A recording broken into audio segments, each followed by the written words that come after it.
The abandoned house हमेशा से curious लोगों के लिए एक दायरे था। लूसी अपने बेटर जजमेंट के खिलाफ एक ठंडी शाम को अंदर चली गई, सिर्फ इसलिए क्योंकि ऊपर के एक विंडो से हल्की सी रोशनी चमकती हुई नजर आई थी।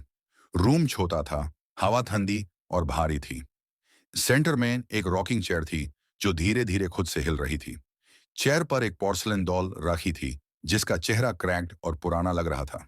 उसके साथ एक कैंडल जल रही थी जो पीलिंग वॉलपेपर पर अजीब शैडोज डाल रही थी। जैसे ही लूसी पास गई, रॉकिंग चेयर अचानक से रुक गई। वो एक जगह जम गई, उसकी सांसें रुक सी गई थी। कैंडल का फ्लेम ब्राइट हो गया, अजीब ट्विस्ट लेते हुए, और फिर पूरी तरह बुझ गया। रूम अंधेर में डूब गया। वो क्रीकिंग आवाज दोबारा शुरू हुई, इस दफा ज्यादा जोर से। जब कैंडल फिर से जाल उठी, डॉल चेयर में नहीं थी।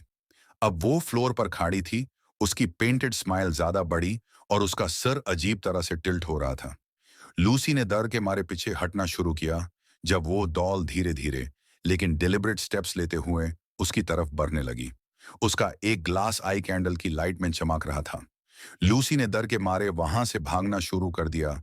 रॉकिंग चेयर की क्रीकिंग और हल्की हंसी की आवाज उसके पीछे तक आ रही थी।